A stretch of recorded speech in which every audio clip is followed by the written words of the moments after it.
요한복음서 18장 35절 36절입니다. 빌라도가 대답하되 내가 유대인이냐 내 민족과 수제사장들이 너를 내게 넘겨 주었느니라.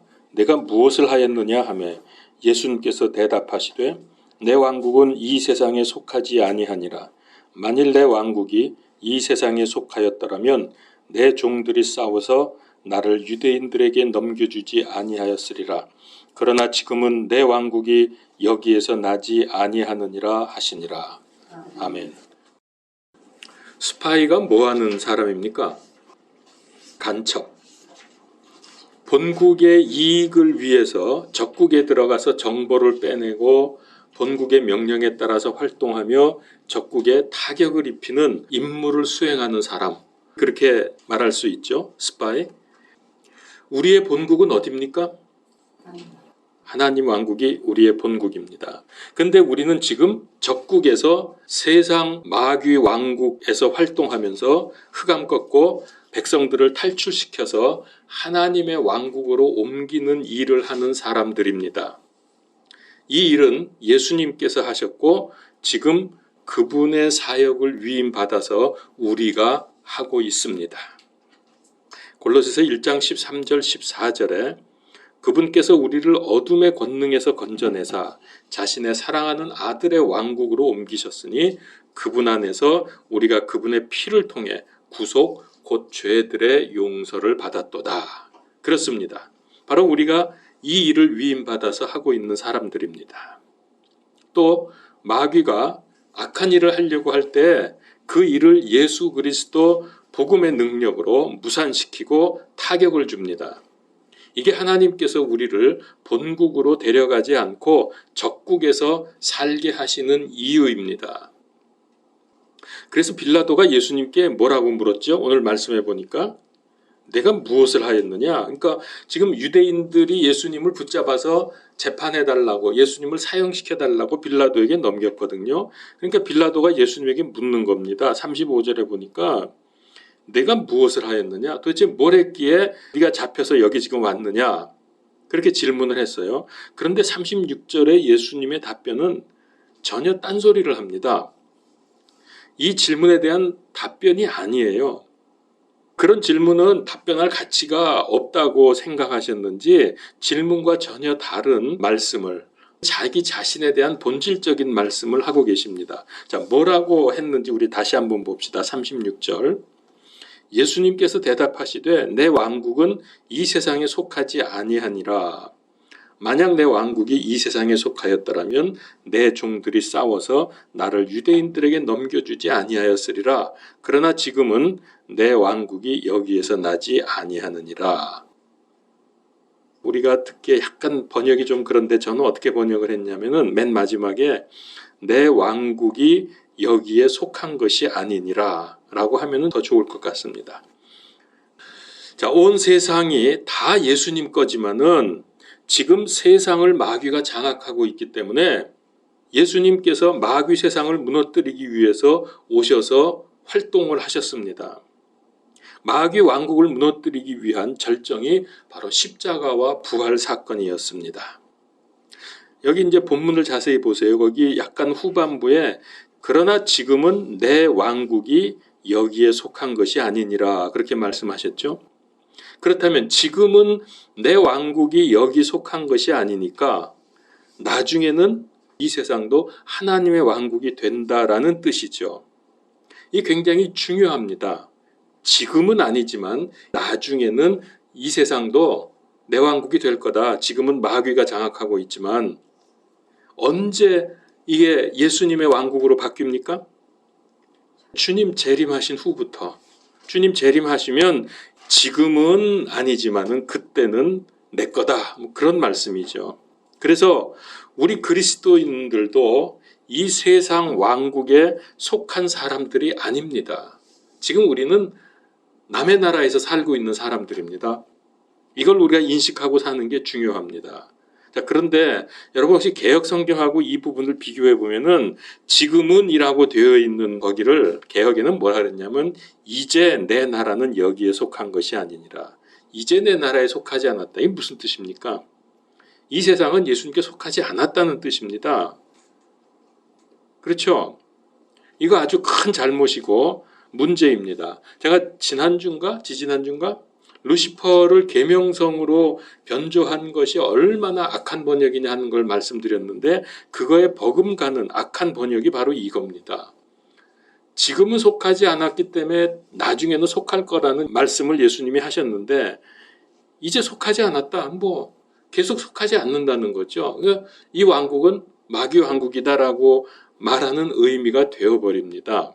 개역성경에 이런 것들을 좀 우리가 살펴보면 아주 문제가 많습니다.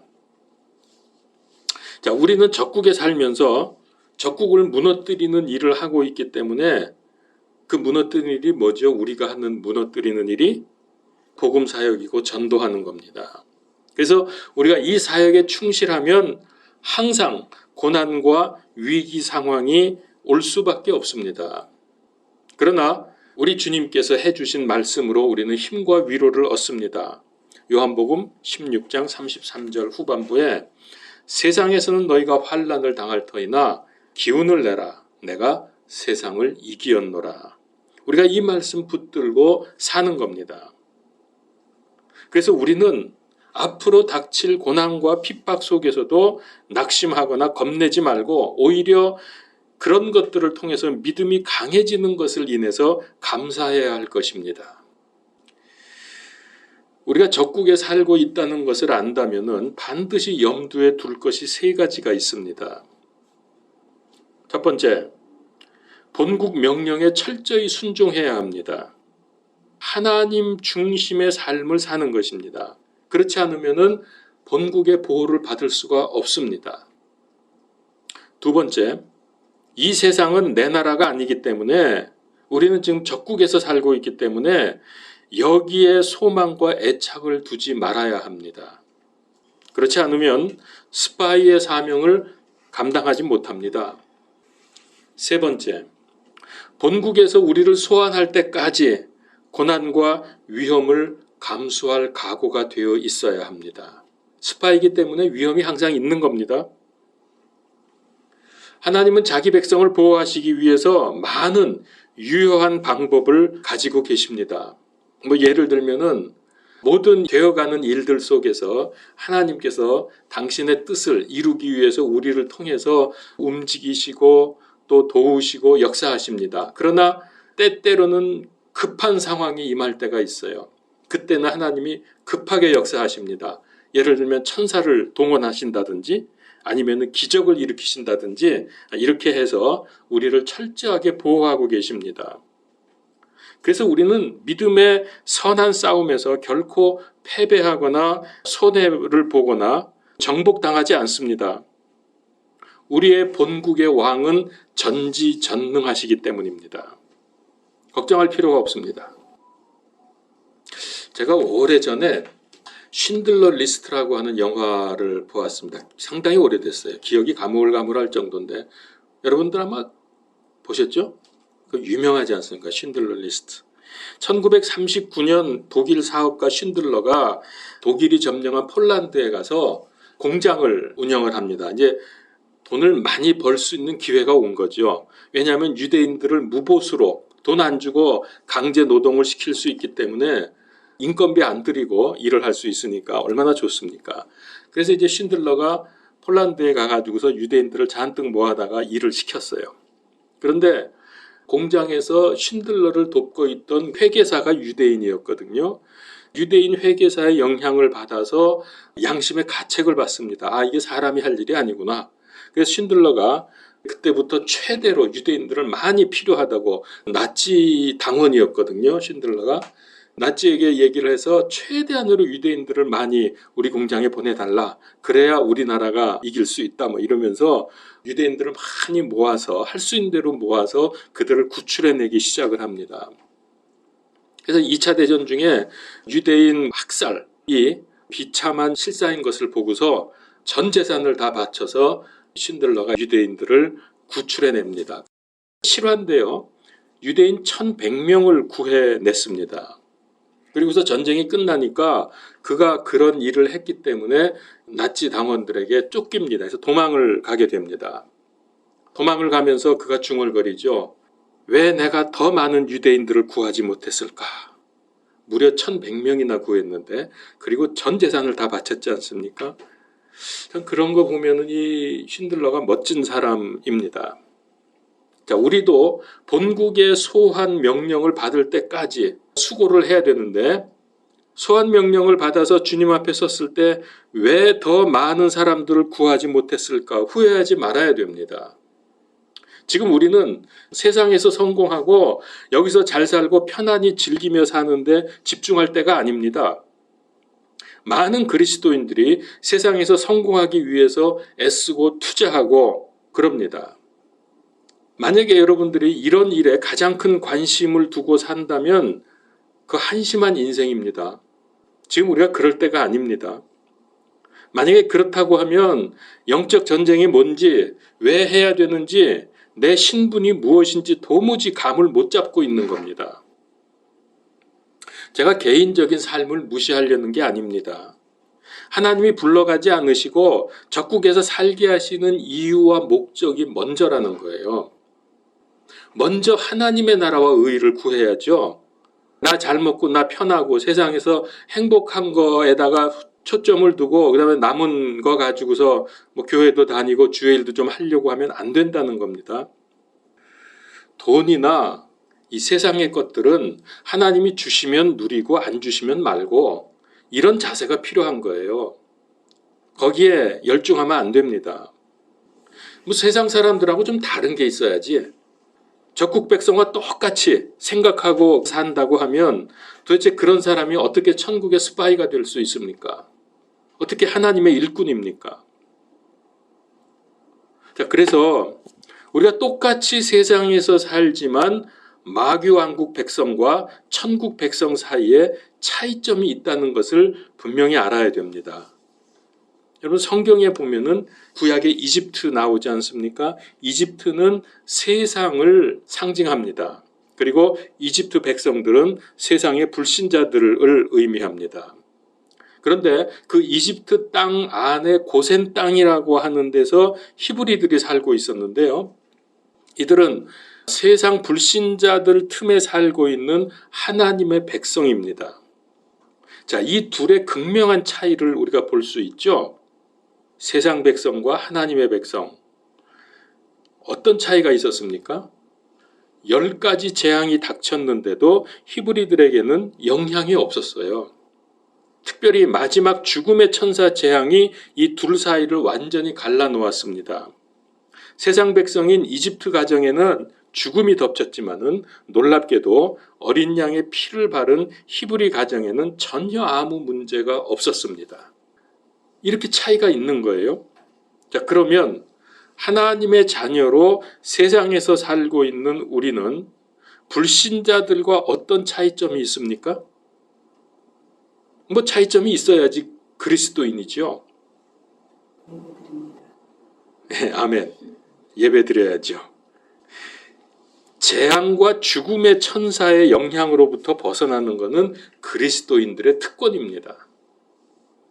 이렇게 우리는 보호받고 있는 거예요. 자, 그런데 이거를 모르고 자꾸 육적인 것에다 관심을 두고 육적인 것을 추구하고 산다면 하나님께서 얼마나 답답하시겠습니까? 우리를 보면서. 오늘날 교회가 세상과 구분이 안 된다고 하는 게 지금 제일 큰 문제예요. 세속화, 즉 세상의 것들이 자꾸 교회에 밀물듯이 들어옵니다. 그래서 교인들의 사고방식이나 교회에서 하는 거나 심지어 예배도 세상에 춤추고 뭐 이런 거 뭐 CCM인가 뭐 요즘에 최근에 제가 아는 게 있는데 EDM이 뭔지 아냐? 알지? 너도 알지?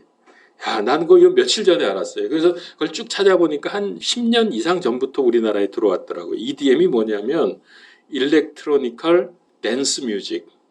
현란한 불빛을 막 비추면서 춤추면서 노래 부르는 게 EDM인데 그게 이탈리아인가에서 시작이 됐어요. 그래가지고 지금 전 세계에서 굉장히 인기랍니다. 그거를 교회에서 도입을 해가지고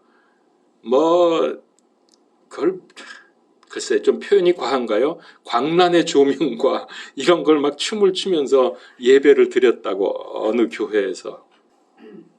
이 세속의 물결, 그게 왜 그러냐면은 그렇게 해야 사람들이 모여든다는 거죠. 그게 뭡니까 도대체? 교회가 시장입니까? 난장판입니까? 하나님의 거룩하심을 전혀 찾아볼 수가 없어요. 하나님의 능력이 없어요. 그저 세상 것들 가지고 사람들 끌어모으려고 하는 이 얄팍한 이런 것들 조심해야 돼요. 우리가 자칫 잘못하면은 사람들 모여서 설교 들으면 그거 아니냐 그러지만 그거 아닙니다. 그거는 사람들이 교회에 몰려들어서 그리스도인이 되는 게 아니라 교회가 세속화가 되는 겁니다. 완전히 교회다움을 잃어버리는 거죠. 자, 어느 해안 마을에 등대가 있었습니다. 그 앞바다에는 암초가 많았기 때문에 그 등대와 등대지기를 하는 그 마을 사람들은 굉장히 중요한 일을 하고 있었습니다.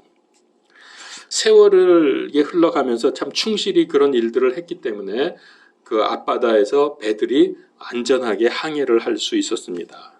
그러다 어느 날 사람들 중에 이렇게 말하는 사람이 있었어요. 우리가 등대 지키는 일만 할 게 아니라 비번인 사람들, 그러니까 자기가 일할 당번이 아닌 사람들은 모여서 우리가 즐겁게 놀고 파티도 하고 교제하면 얼마나 좋겠냐.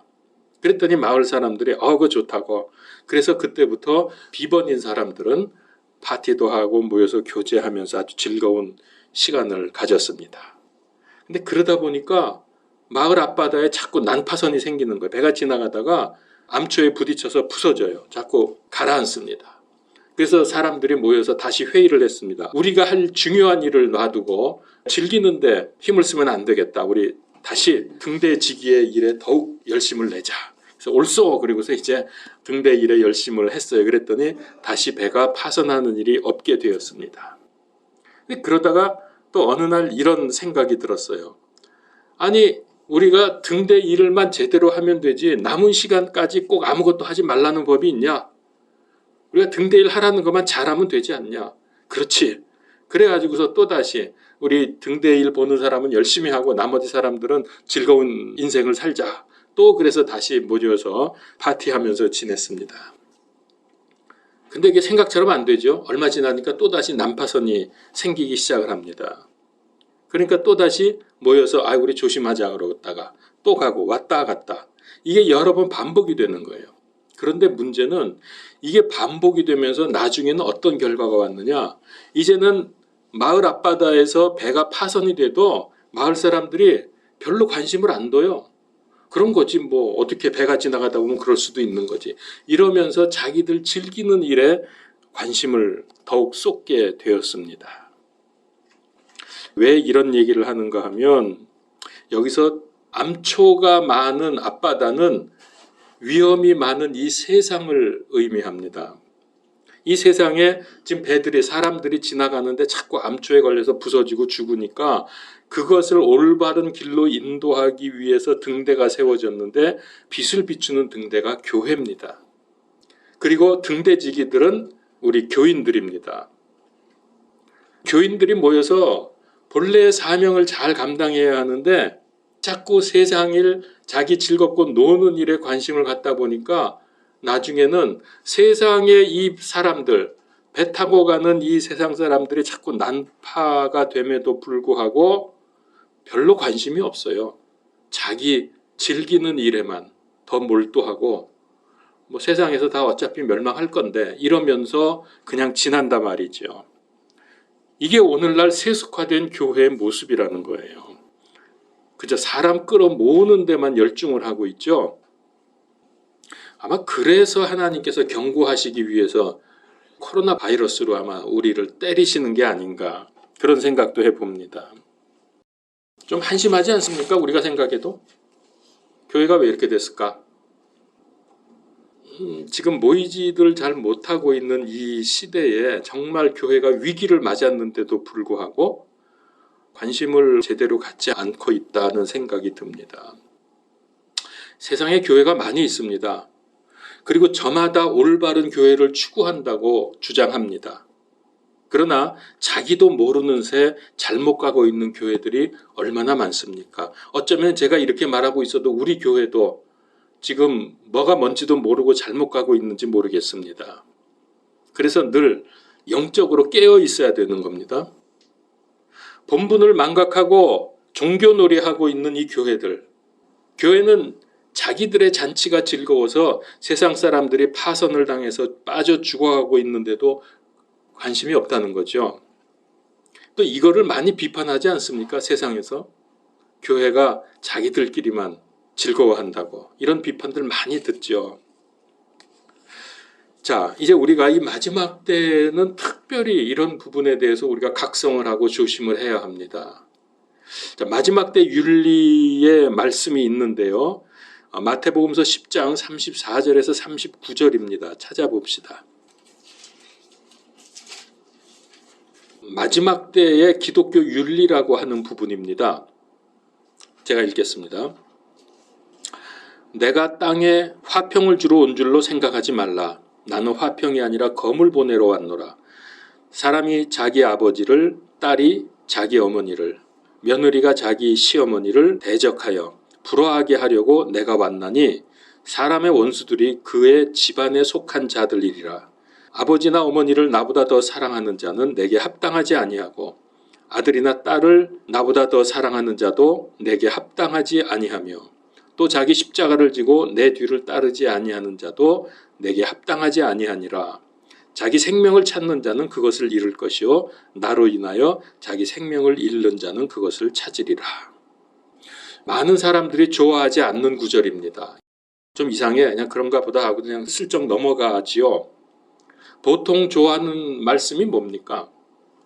네가 들어가도 복받고 나가도 복받고 떡반죽 그릇에도 복받고 내 시작은 미약하였으나 내 나중은 심히 창대하리라. 얼마나 좋아하는 구절들. 이런 성경 구절은 교회 가면은 또 집에도 가면 써가지고 벽에 많이 붙여놓고 있죠. 교회 열심히 다니고 헌금 잘하면 여기서 복받고 살다가 이후에 천국 갈 것이라고 생각을 합니다. 또 그렇게 가르칩니다. 이것에 혹해서 사람들이 모여듭니다. 이건 거짓 가르침입니다. 거짓 믿음입니다. 우리 그리스도인들이 받는 복은 그런 구약적이고 세상적이고 물질적인 복이 아니기 때문입니다. 오히려 가난한 자가 복이 있고 애통하는 자가 복이 있고 의로 인하여 핍박받는 자가 복이 있다고 말씀하셨습니다. 여러분 어떤 게 진짜 복인지요? 오른뺨을 맞으면 왼뺨도 돌려대라고 하셨고 오리를 가자고 하면 십리를 가라고 하셨습니다. 그리스도의 이름 때문에 욕먹고 악한 말을 들으면 복이 있나니 기뻐하고 크게 즐거워하라고 하셨습니다. 이게 복이거든요. 왜냐하면 그런 사람이 하늘에서 받을 상이 크다고 했습니다.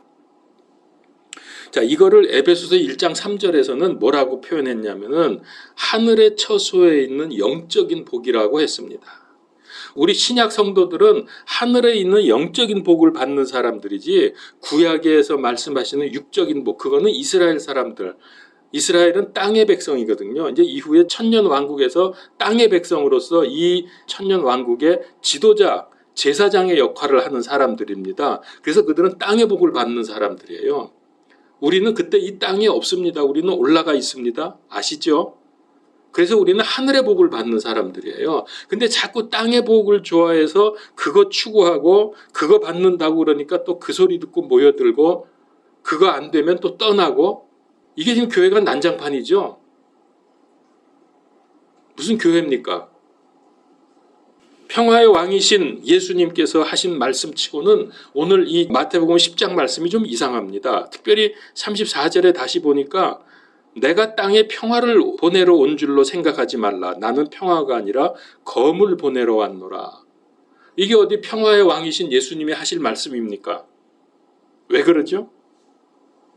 평화하는 이 악당들의 거짓 주장이 아니라 진정한 평화는 먼저 선과 악, 정의와 불의, 진리와 비진리, 하나님 편이냐 마귀 편이냐를 나누어야 하기 때문에 검이 필요한 겁니다. 뭐 평화라고 해서 무조건 다 좋고 오냐 그런 게 평화가 아닙니다. 그 전에 검이 있어야 된다네. 이걸 잘라내야 돼요. 악하고 더러운 것들. 그러지 않고 둘이 뭉실하게 좋은 게 좋은 거라면서 다 모아놓으면 결국은 악하고 더러워집니다. 모든 게 다 그렇게 됩니다. 자, 여러분, 컵이 있는데 컵에 아주 더러운 물이 있어요. 그거는 우리가 마실 수 없죠. 이거 더러우니까 못 마시니까 우리 요거 반만 따라내고 반은 깨끗한 물 집어넣자. 그래서 반반씩 섞어놨어요. 그 물 마실 수 있습니까? 여전히 더러운 물이에요. 이건 더러운 물이 너무 많다. 그래서 그러지 말고 90% 깨끗한 마실 수 있는 물에다가 한 10%만 넣어놓자. 더러운 물은. 그래서 섞어놓으면 그거 깨끗한 물입니까? 그것도 더러운 물이에요. 왜? 더러운 게 들어가 있잖아. 만약에 한 컵이 전부 다 깨끗한데 거기에 똥물이 한 방울 퍽 튀어 들어갔어. 마실 수 있겠어요? 그거? 99%는 깨끗한 물인데 1%가 아주 더러워. 그게 섞였어. 여러분, 이게 무슨 평화고 이게 무슨 좋은 물입니까? 그래서 검이 필요하다고요. 다 잘라내야 됩니다. 더러운 거는. 예수님 말씀대로 살려고 하면 그러다 보니까 가정 안에서도 불화할 수 있고 원수가 자기 집안 식구일 수도 있다는 말씀을 하시는 겁니다. 부모 자식 간에도 부부 간에도 불화할 수 있고 원수가 네 집안에 안에 있을 수도 있고 그래서 너희가 생명을 찾으려고 하면 잃을 것이요 생명을 나 때문에 잃는다고 하면 너희는 생명을 찾을 것이다. 지금 그런 말씀을 하고 있지 않습니까? 자, 이러니까 제대로 믿음 생활하는 사람들에게 고난과 어려움이 없다면 그게 오히려 이상한 거죠. 여러분, 교회 다니면서 편하고 세상에서 잘 되고 형통하려고 교회 다니십니까? 꿈 깨시기 바랍니다. 지금은 그런 시대가 아닙니다. 절대로 그렇지 않습니다. 제가 맨날 이런 얘기만 하니까는 여러분 기분이 안 좋습니까? 좀 위로가 되고 좀 듣기 좋은 말씀 좀 하시지 맨날 뭐 고난, 핍박 그거 당하라고 그러니까 그래도 할 수 없어요. 성경이 그렇게 말씀하고 있는데 제가 무슨 힘으로 성경을 바꿉니까?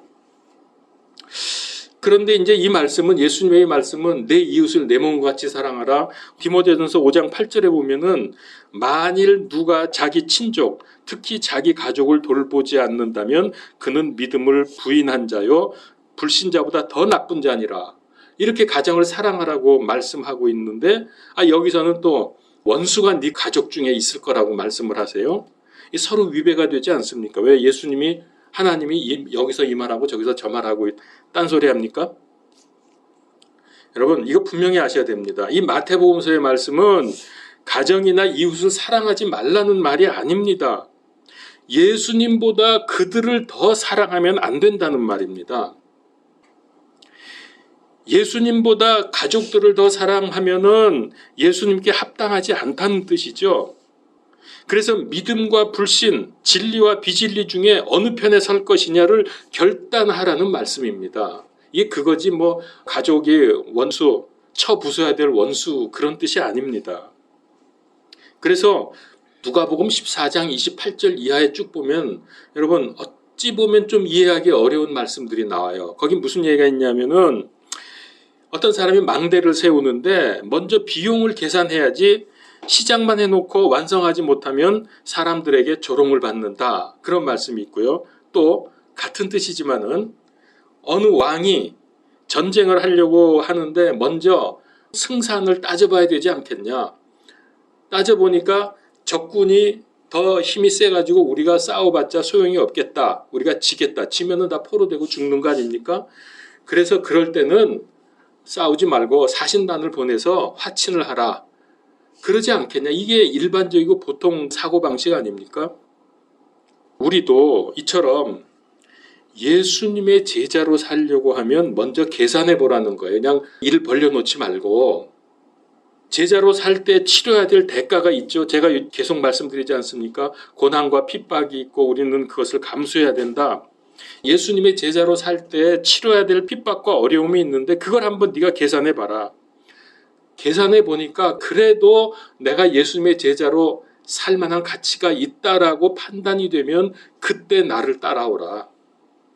괜히 예수님 제자가 되겠다고 덜컥 따라 나섰다가 아이 도저히 안 되겠네. 이거 감당 못 하겠네. 그리고서 물러선다고 하면 그 조롱거리 아니냐. 그런 뜻이죠. 전쟁을 시작해 놓고 진다면은 망할 거니까 그래서 내가 어떤 대가를 치르더라도 예수님의 제자로 살 마음이 있을 때에 전쟁을 하는 거예요. 영적 전쟁을 하라는 거예요. 그거 안 되겠으면 화친하라는 거고. 물론 화친하는 얘기는 세상으로 나가게 되는 얘기지만은 만약에 이런 정확한 계산이 없이 내 각오가 없이 그냥 무조건 달려들게 되면은 자기 본인뿐만 아니라 예수님의 이름에도 누를 끼치게 됩니다. 여러분 지금이라도 생각해 보세요. 주일날 이렇게 힘들게 아침에 일어나가지고 막 준비하고 정신없이 뛰어나오고 이 교회 오는데 난 이제라도 믿음 생활 그만두는 게 좋겠다. 난 세상에서 내 맘대로 살다가 멸망당할 거야. 그게 좋겠어 한다면 그렇게 하시고요.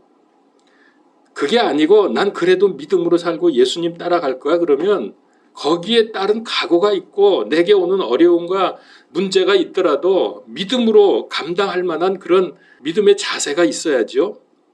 이것도 아니고 저것도 아니고 너희가 차든지 뜨겁든지 하라. 미지근하면 예수님이 어떻게 한다고요? 토해내셔. 왜? 구역질 나 미지근하니까 맛이 없어. 차라리 차든지 뜨겁든지 해야지.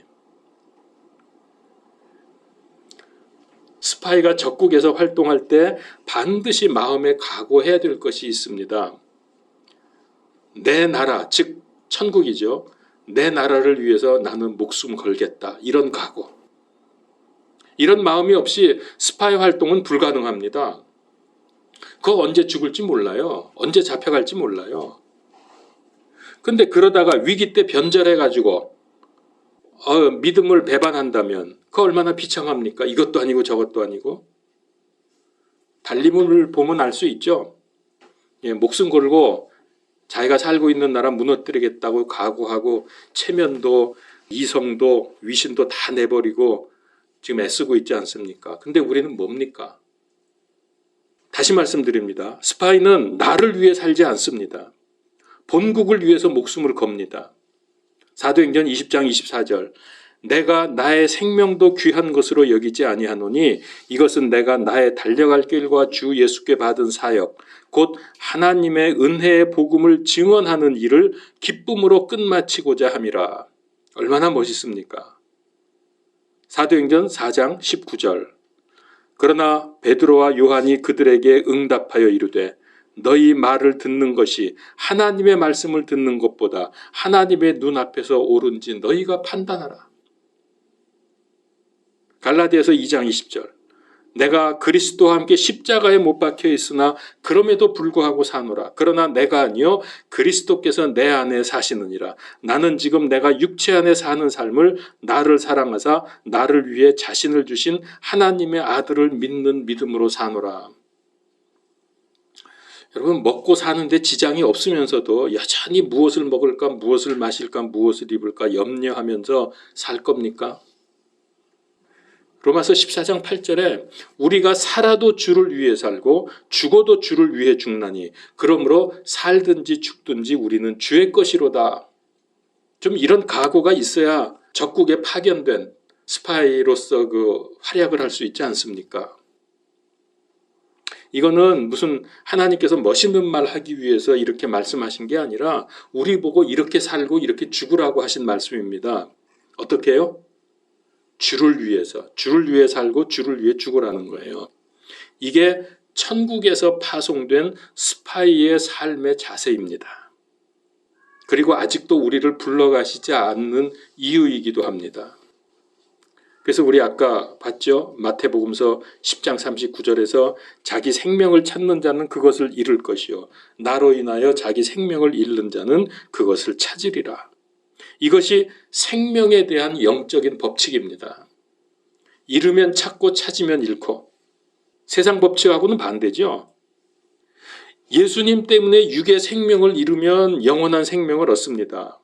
이걸 넓혀서 생각하면 세상 것을 포기하면 영적이고 영원한 것을 받습니다. 이게 영적 세상의 원리입니다.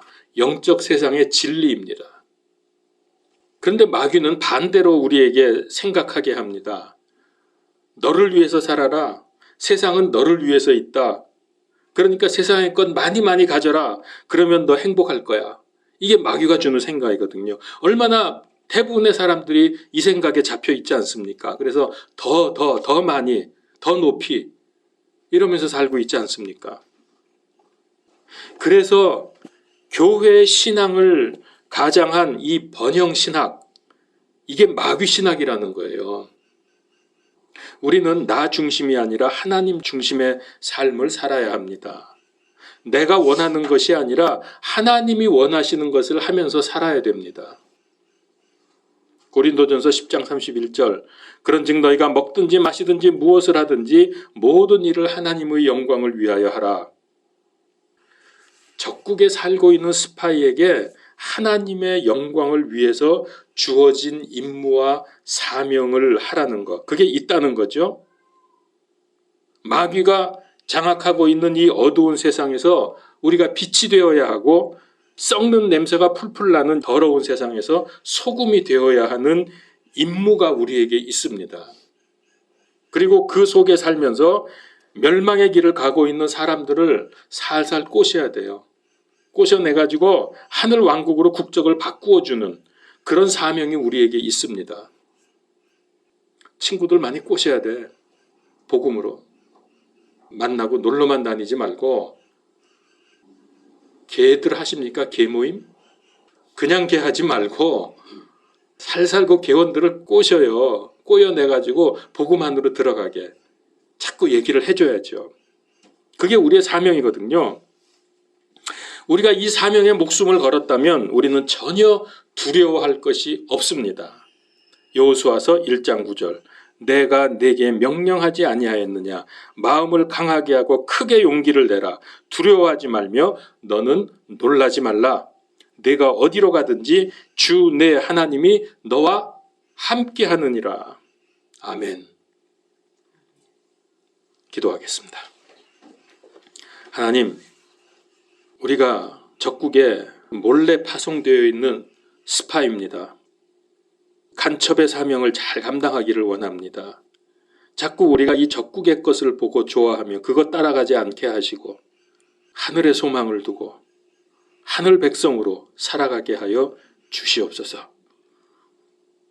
그것 때문에 오는 문제와 위기와 고난과 핍박을 넉넉히 감당하게 하시고 믿음으로 감당하게 하시고 하늘에 큰 상급이 있게 하여 주시옵소서. 예수 그리스도 이름으로 기도하옵나이다. 아멘.